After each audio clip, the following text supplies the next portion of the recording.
அந்த மாதிரி அமெரிக்காக்கார ஈரான் நாட்டு மேல குண்டு போட்டா நம்ம வீட்டுல அடுப்பு அணையுது. நீங்க என்னைக்காச்சும் நினைச்சு பார்த்திருக்கீங்களா?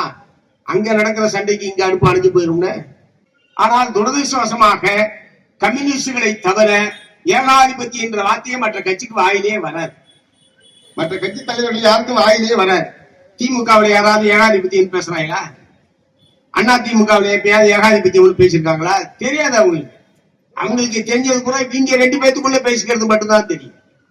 அல்லது அந்த 2 கட்சியினுடைய தலைவர்களை பற்றி மட்டும்தான் தெரியுமே தவிர இந்த உலக அரசியலை பற்றியோ உலகத்தில் அமெரிக்க ஏகாதிபத்தியத்தினுடைய மேலாதிக்கம் எத்தகைய பாதிப்புகளை எல்லாம் உலகத்தில் ஏற்படுத்தி கொண்டிருக்கிறது என்பதை பற்றியோ மற்ற கட்சி தலைவர்கள் யாருமே பேசுவதில்லை.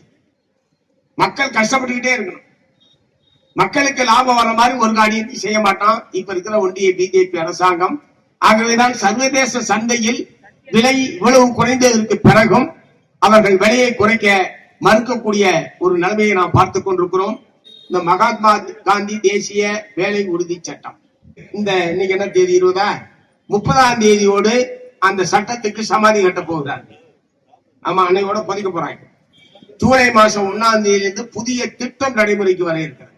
இந்த சட்டம் போய் திட்டம் வர இருக்கிறது. அவ்வளவுதானா? ஏடா கோடிக்கணக்கில் கொள்ளையடிக்கிறோம் போறான், சதுர சாதமா அடிச்சுட்டு போறான். இந்த 150 ரூபாய் காசுக்கு கண் விழிய படம் எடுக்கிறான். கண் விழிய படம் எடுக்கிறான், கட்டவரல படம் எடுக்கிறான். ஏன்னா அந்த 150 ரூபாய் காசுக்கு எல்லாத்தையும் நாங்க காமிக்கணுமா? உன்ட்ட கேவலமா இல்ல உங்களுக்கு? என் ஊர்ல மக்கள் ஊர்ல இது உள்ளுக்காரனா இல்லையான்றது ஊர்ல இருக்கிற கிளார்க்கு தெரியாதா? பஞ்சாயத்து தலைவருக்கு தெரியாதா? பிஓவுக்கு தெரியாதா? பக்கத்துல விசாரிச்சா சொல்ற போறான் என் பக்கத்து வீட்டுக்காரிய அடுத்த தெருவுல இருக்கான்னு. இதுக்கு கண் விழிய படம் எடுக்கிறான், கட்டவரல படம் எடுக்கிறான்.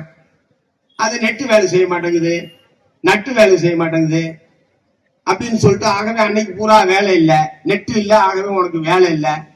எவ்வளவு அக்கிரமம் பண்ணிட்டு இருக்காங்க நீங்க. பிபிஜி ராம்ஜின்னு ஒரு திட்டத்துக்கு மகாத்மா காந்திய அங்கிட்டு தூக்கி வீசிட்டு பிபிஜி ராம்ஜின்னு பேர் வச்சு ஒரு திட்டத்தை கொண்டு வந்திருக்கிறார்கள். சட்டம் மாற்ற முடியாதது. திட்டம் என்பது எப்போது வேண்டுமானாலும் கைவிடப்படலாம். இப்போது சட்டத்தையே அவர்கள் மாற்றிவிட்டார்கள். இப்ப பல கட்சிகளை உடைச்சு பல கட்சியில இருக்கிற எம்பிக்கெல்லாம் விலைக்கு வாங்கி பாராளுமன்றத்தில் எப்படி பெரும்பான்மையை தேர்தல் இல்லாமலேயே பெரும்பான்மையை எப்படி கொண்டு வருவதுன்னு ஒரு பெரிய ஆராய்ச்சி பண்ணி அவங்க அதை பூரா பண்ணிக்கிட்டே இருக்காங்க. இந்த பாராளுமன்றத்தில் இருக்கிற பெரும்பான்மையை பயன்படுத்தித்தான் இந்த 100 நாள் வேலை திட்டத்திற்கான சட்டத்தை ரத்து செய்து இப்போது புதிதாக பிபிஜி ராம்ஜி திட்டத்தை கொண்டு வந்திருக்கிறார்கள். எவ்வளவு கடன் இருக்கா தமிழ்நாட்டிலுங்க? 13 லட்சம் கோடி அப்படின்னு ஒரு வெள்ளை அறிக்கையை இப்ப புதிய முதலமைச்சர் வெளியிட்டிருக்கிறார். ஏற்கனவே இவ்வளவு கடன் சுமையில் இருக்கக்கூடிய ஒரு மாநிலத்தில் நீங்க பிபிஜி ராம்ஜி திட்டத்துக்கு ஒரு 40% நீங்கள் ஒதுக்க வேண்டும் என்று சொன்னால் எப்படி ஒதுக்குவார்கள்? மொத்தத்துல இந்த 100 நாள் வேலை திட்டத்தை நம்பி இருந்த கிராமப்புற பெண்கள், முதியவர்கள், அவர்களுடைய வயிற்றிலே அடிக்கக்கூடிய காரியத்தை ஒன்றிய பிஜேபி அரசாங்கம் செய்திருக்கிறது. ஆகவேதான் அந்த 4 தொழிலாளர் தொகுப்பு சட்டங்களை திரும்ப பெற வேண்டும் என்று மார்க்சிஸ்ட் கம்யூனிஸ்ட் கட்சி மீண்டும் மீண்டும் வற்புறுத்தி கொண்டிருக்கிறது. பாராளுமன்றத்துக்கு உள்ளேயும் ஒத்த கருத்துடைய இந்திய கம்யூனிஸ்ட் கட்சி உட்பட திராவிட முன்னேற்ற கழகம் உட்பட இதுல ஒத்த கருத்துடைய எல்லோரையும் இணைத்துக் கொண்டு பாராளுமன்றத்திற்குள் போராடுகிறோம். பாராளுமன்றத்துக்கு வெளியிலேயும் போராடுகிறோம். இந்த நேரத்தில் நான் தமிழ்நாடு முதலமைச்சர் விஜய் அவர்களுக்கு சொல்ல விரும்புறது என்னன்னா, இந்த சட்டங்கள் ஏப்ரல் மாதத்திலே அமலுக்கு வந்துவிட்டது. ஆனால் இதற்கான விதிகளை உருவாக்குகிற அதிகாரம் மாநில அரசாங்கங்களுக்கு இருக்கிறது. தமிழ்நாட்டிலே தேர்தல் நடைபெற்ற காரணத்தினால் ஏற்கனவே இந்த திராவிட முன்னேற்ற கழக ஆட்சியில் இதற்கான விதிகள் என்பது உருவாக்கப்படவில்லை.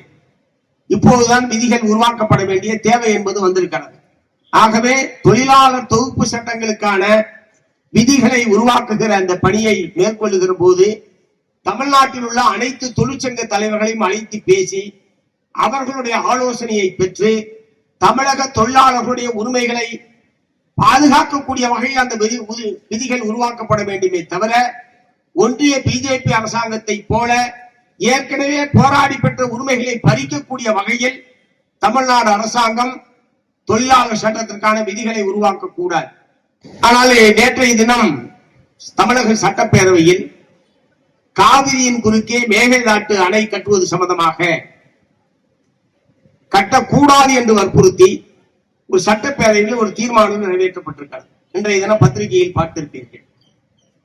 சட்டமன்றத்தில் இந்த மாதிரியான தீர்மானங்கள் வருகிற போது முன்கூட்டியே சட்டமன்ற உறுப்பினர்களுக்கு கொடுத்து அதன் மீது சட்டமன்ற குழு தலைவர்கள் எல்லாம் பேசி பிறகு இறுதியாக முதலமைச்சர் அவர்கள் பேசி தீர்மானம் நிறைவேற்றப்படும்.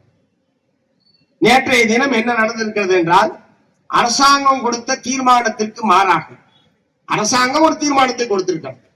அதன் மீது எல்லா கட்சி தலைவர்களும் பேசியிருக்கிறார்கள், முதலமைச்சரும் பேசியிருக்கிறார், அதிலே பிரச்சனை இல்லை. ஆனால் முதலமைச்சர் பேசி முடித்ததற்கு பிறகு சட்டமன்ற எதிர்கட்சி தலைவர் திமுகவை சார்ந்த திரு உதயநிதி ஸ்டாலின் அவர்கள், நான் ஒரு திருத்தம் கொடுத்தேன், அந்த திருத்தத்தை நீங்கள் திருத்தம் குறித்து நீங்கள் எதுவும் சொல்லவில்லை என்று இவர் கேள்வி எழுப்புகிறார். அது பிரச்சனை இல்லை. உடனடியாக முதலமைச்சர் அந்த திருத்தத்தை ஏற்று தீர்மானத்தை நிறைவேற்றுங்கள் என்று சொல்லுகிறார். என்ன திருத்தம் கொடுத்தார் என்பது அங்க இருக்கிற சபையில் இருக்கிற சட்டமன்ற உறுப்பினர்கள் யாருக்கும் தெரியாது, சட்டமன்ற கட்சி தலைவர்களுக்கு தெரியாது. என்ன திருத்தம் என்பதே தெரியாமல் நாங்கள் எப்படி கையை உயர்த்த முடியும்? ஆனால் அரசாங்கம் கொண்டு வந்த தீர்மானம் என்கிற முறையில் எல்லா சட்டமன்ற உறுப்பினர்களும் ஆதரவு தெரிவித்திருக்கிறார். அரசாங்கம் கொண்டு வந்த தீர்மானத்திற்கு மார்க்சிஸ்ட் கம்யூனிஸ்ட் கட்சி உட்பட ஆதரவு தெரிவித்திருக்கிறது. நானும் நேற்று வரவேற்று பேட்டி கொடுத்திருக்கிறேன். ஆனால் இடையிலே புகுந்து எதிர்கட்சி தலைவர் கொடுத்த திருத்தம் என்ன என்பதே சபைக்கே சொல்லாமல் அதை நாங்கள் ஏற்று தீர்மானத்தை நிறைவேற்றுகிறோம் என்கிற இந்த அணுகுமுறை என்பது தமிழ்நாடு சட்டமன்ற விதிகளுக்கு புறம்பானது. ஒருவேளை முதலமைச்சருக்கு இத்தகைய விதிகள் தெரியவில்லை என்று சொன்னால் சபாநாயகர் சொல்ல வேண்டும். பல ஆண்டு காலம் சட்டமன்ற உறுப்பினராக இருந்த பல மூத்த சட்டமன்ற உறுப்பினர்கள் தாவேக கட்சியிலே அங்கே இருக்கிறார்கள், அவர்கள் சொல்லி இருக்க வேண்டும். ஆனால் திருத்தம் எது என்பதே மற்ற உறுப்பினர்களுக்கு தெரிவிக்காமல் அது உட்பட சேர்த்து தீர்மானத்திற்கு வாக்கெடுப்பு நடத்தியது, வாக்கு கோரியது என்பது மிக மிக மிக தவறான ஒரு நடைமுறை. ஆகவே நாளை மறுநாள் சட்டமன்றம் நடைபெறுகிற போது இந்த திருத்தத்தை ஏற்கவில்லை அல்லது திருப்பம் சம்பந்தமாக மீண்டும் சபையினுடைய கவனத்திற்கு கொண்டு வந்து சபையில் இருக்கக்கூடிய எல்லா கட்சியினுடைய உறுப்பினர்களுடைய கருத்துக்களை கேட்டுத்தான் அந்த தீர்மானத்தை நிறைவேற்ற வேண்டுமே தவிர நீங்கள் செய்தது தவறு என்பதை இந்த மேடையிலிருந்து தாவேகாவுடைய தலைவர்களுக்கு நான் தெரிவிக்க விரும்புகிறேன். சரி, இப்ப அவர் என்ன தீர்மானம், என்ன தவறு, என்ன திருத்தத்தை கொடுத்தார் என்பது இன்றைக்கு வந்துவிட்டது. என்ன திருத்தம் கொடுத்திருக்கிறார்? காவிரியின் குறுக்கே மேகதாட்டி என்கிற இடத்தில் புதிதாக ஒரு அணையை கட்டுவது என்று கர்நாடக அரசாங்கம் நீண்ட காலமாக சொல்லிக் கொண்டிருக்கிறது. அதில் 47 டிஎம்சி தண்ணீரை நிறுத்த போகிறோம், தேக்க போகிறோம். அந்த அணை நிரம்பிய பிறகு இருக்கிற தண்ணி பூரா உங்களுக்கு தான் அப்படின்னு சொல்லி அதில் நாங்கள் மின்சாரத்தை தயாரிக்க போகிறோம். கர்நாடகம் பெங்களூர் நகரத்திற்கான குடி தண்ணீருக்காக அந்த அணையை நாங்கள் கட்டுகிறோம் என்று அவர்கள் சொல்லிக் கொண்டிருக்கிறார். அவர்கள் எதை வேண்டுமானாலும் சொல்லட்டும். ஆனால் காவிரி பிரச்சனை சம்பந்தமாக ஒரு 50 ஆண்டுகளுக்கு மேலாக வழக்கு நடந்து நடுவர் மன்றம் அமைக்கப்பட்டு நடுவர் மன்ற தீர்ப்பு வந்து அதை ஏற்காமல் திரும்ப உச்ச நீதிமன்றத்துக்கு போய் உச்ச நீதிமன்றம் கடைசியாக 2018ஆம் ஆண்டு உச்ச நீதிமன்றம் தீர்ப்பளித்திருக்கிறது. இறுதி தீர்ப்பதற்கு பெயர் ஃபைனல் ரிவார்ட். ஆகவே அதற்கு பிறகு அதன் மீது யாரும் அப்பீலே போக முடியாது. அது இறுதி தீர்ப்பு. 2018ஆம் ஆண்டு கொண்டு வந்த இறுதி தீர்ப்பிலே அவர்கள் என்ன சொல்கிறார்கள்? இந்த தீர்ப்பு அடுத்த 15 ஆண்டுகளுக்கு செல்லுபடியாகும். இதற்கு இடைப்பட்ட காலத்தில் இந்த தீர்ப்பை எதிர்த்து யாரும் மேல்முறையீடு செய்ய முடியாது. இது அறுதியிட்டு சொல்லப்பட்டிருக்கிறது. உனக்கு அதுல ஏற்பு இருக்கலாம், ஏற்பு இல்லாம இருக்கலாம். 5 வருஷத்துக்கு இதை பத்தி பேசவே கூடாது. 5 வருஷத்துக்குன்னா 2033ஆம் ஆண்டு வரை எல்லாரும் கம்முன்னு தான் இருக்கணும். அப்படிப்பட்ட ஒரு அறுதியிட்ட தீர்ப்பு. அந்த தீர்ப்புல எங்களுக்கு விமர்சனம் உண்டு, அது வேறு விஷயம். ஆனால் அப்படித்தான் தீர்ப்பு சொல்லப்பட்டிருக்கிறது. அதுல என்ன சொல்லி இருக்கிறார்கள்? காவிரியின் மூலமாக பாசனம் பெறக்கூடிய கீழ்ப்பகுதி மாநிலங்கள் அவர்களுடைய ஒப்புதல் இல்லாமல் ஆற்றின் குறுக்கே எந்த விதமான கட்டுமான பணிகளையும் மேற்கொள்ளக்கூடாது. தமிழ்நாடு ஒப்புதல் தராது. ஏன்னா 47 டிஎம்சி தண்ணியை நீ தேர்த்தீங்கன்னா இப்பயே தண்ணி வரல. இந்த வருஷம் ஜூன் மாசம் 12ஆம் தேதி மேட்டூர் அணை திறக்கப்பட்டிருக்க வேண்டும். மேட்டூர் அணையிலும் தண்ணீர் இல்லை, அங்கே கர்நாடக அணைகளிலும் தண்ணீர் இல்லை. இந்த ஆண்டு 12ஆம் தேதி திறக்கப்படவில்லை. குறுவை சாகுபடி செய்யப்படுமா செய்யப்படாதா என்கிற மிகப்பெரிய அச்சத்திலே காவிரி டெல்டா விவசாயிகள் இருந்து கொண்டிருக்கிறார்கள். இப்படி ஒரு அறுதியிட்டு உச்சநீதிமன்ற தீர்ப்பு இருக்கக்கூடிய நிலையில் திராவிட முன்னேற்ற கழகம் யாருக்குமே தெரியாமல் 4/3/2026 மார்ச் மாதம் 4ஆம் தேதி, இப்ப நான் சொல்றது ஒரு 3 மாதத்துக்கு முன்னாடி தேர்தலுக்கு முன்பாக 4/3/2026 தேதி மத்திய அரசுக்கு இவர்கள் ஒரு கடிதம் எழுதியிருக்கிறார்கள். இதெல்லாம் நேற்று உதயநிதி ஸ்டாலின் வெளியிட்ட பிறகுதான் தெரியும். அவர்கள் தான் வெளியிடுகிறார்கள். 4/3/2026 அன்று மத்திய அரசுக்கு ஒரு கடிதம் எழுதுகிறார்கள். அந்த கடிதத்தில் என்ன எழுதுகிறார்கள்? மேகதாட்டு அணை குறித்து விவாதிப்பதற்கு ஒரு புதிதாக ஒரு நடுவர் மன்றத்தை அமைக்க வேண்டும் என்று மத்திய அரசாங்கத்தை தமிழ்நாடு, அப்போது இருந்த தமிழ்நாடு முதலமைச்சர் மாண்புமிகு மு க ஸ்டாலின் அவர்கள் கடிதம் எழுதியிருக்கிறார்கள். நான் என்ன கேட்க விரும்புறேன், அதற்கு முன்பாக அனைத்து கட்சி கூட்டம் நடைபெற்றது. நானும் எங்களுடைய சட்டமன்ற குழு தலைவர் நாகை மாலி அவர்களும் அந்த அனைத்து கட்சி கூட்டத்துக்கு சென்றிருந்தோம். காவிரி பிரச்சனை சம்பந்தமாக நடைபெற்ற அனைத்து கட்சி கூட்டம். அந்த கூட்டத்தில் அப்படி எந்த விதமான முன்மொழிவையும் அரசின் சார்பில் அவர்கள் வைக்கவில்லை.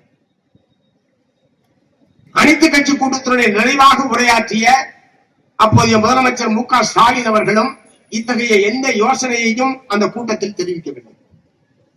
அனைத்து கட்சி கூட்டத்தை கூட்டி நாங்கள் சொன்ன ஆலோசனைகளாக கேட்டுவிட்டு அரசு முடிவெடுக்கும் என்று சொல்லிவிட்டு இந்த மாதிரி உச்ச நீதிமன்ற தீர்ப்புக்கு மாறாக நீங்கள் நடுவர் மன்றத்தை, புதிதாக ஒரு நடுவர் மன்றத்தை அணை கட்டுவது சம்பந்தமாக விவாதிப்பதற்கு ஒரு நடுவர் மன்றத்தை அமைக்க வேண்டும் என்று உங்கள் இஷ்டத்திற்கு நீங்கள் கடிதம் எழுதுவதற்கு தமிழ்நாட்டு மக்கள் உங்களுக்கு அனுமதி கொடுத்திருக்கிறார்களா?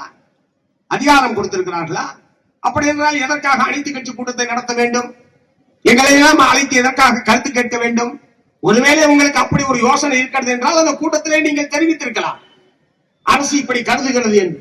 எங்களை போன்றவர்கள் அப்போதே அதற்கான அதை ஏன் கூடாது என்பதற்கான காரண காரியத்தை நாங்கள் விளக்கி இருப்போம். ஆனால் அப்படி எந்த முன்மொழிவையும் அந்த அனைத்து கட்சி கூட்டத்தில் அரசின் சார்பில் முன்வைக்கவில்லை. ஆனால் திடீரென்று வெளியவே வரவில்லை இந்த கடிதம். பத்திரிகையாளர்கள் இருந்தால் நீங்கள் குறித்துக் கொள்ளுங்கள், இருந்தால் வெளியிடுங்கள். 4/3/2026 கடிதம் அனுப்பப்பட்டிருக்கிறது. பத்திரிகைகள் வெளியிடவில்லை, எந்த கட்சிக்கும் தெரியாது. இன்னும் சொல்ல போனால் திமுகவில் இருக்கிற அமைச்சர்களுக்கே தெரியுமா என்கிற சந்தேகம் எனக்கு இருக்கிறது. ஆனால் இவர்கள் அப்படி ஒரு கடிதத்தை அளித்திருக்கிறார்கள்.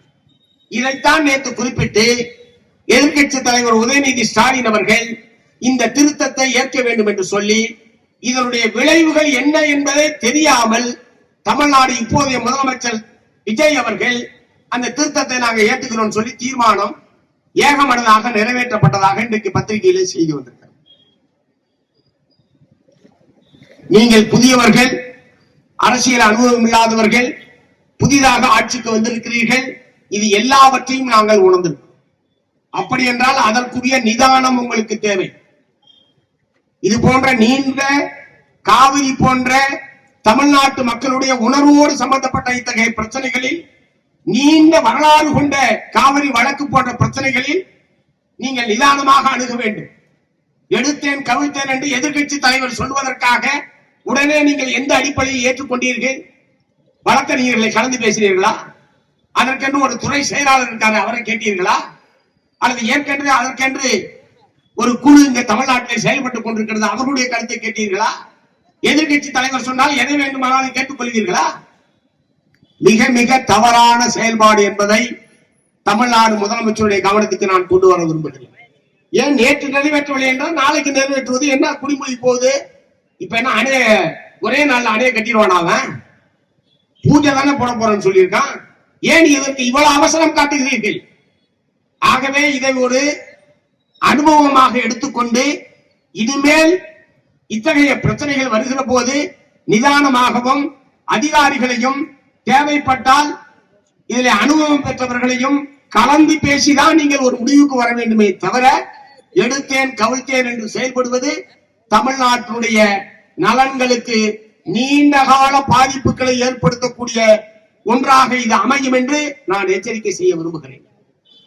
ஆகவே வரக்கூடிய திங்கட்கிழமை முதலமைச்சர் அவர்கள் தானாகவே முன்வந்து எதிர்கட்சி தலைவர் கொடுத்த திருத்தத்தை இந்த அவை ஏற்கவில்லை என்கிற தீர்மானத்தை நீங்கள் கொண்டு வருவதன் மூலமாக இந்த பிரச்சனைக்கு சுமூகமான முறையில் தீர்வு காண்பதற்கு தமிழ்நாடு அரசாங்கம் முன்வர வேண்டும். அரசுடைய தீர்மானத்திற்கு எங்களுடைய முழுமையான ஆதரவு. சுற்றுச்சூழல் அனுமதி தரக்கூடாது, அணை கட்ட அனுமதிக்க கூடாது என்றெல்லாம் நீங்கள் கொண்டு வந்திருக்கிற அரசின் தீர்மானத்திற்கு மார்க்சிஸ்ட் கம்யூனிஸ்ட் கட்சி மனப்பூர்வமான ஆதரவை தெரிவித்திருக்கிறது. எதிர்கட்சி தலைவர் கொடுத்த திருத்தத்திற்கு எங்களுடைய ஆதரவு இல்லை. எங்களுடைய ஆதரவு என்று சொன்னால் ஆதரிக்கிற நாங்கள் எல்லோருமே ஆதரவில்லை.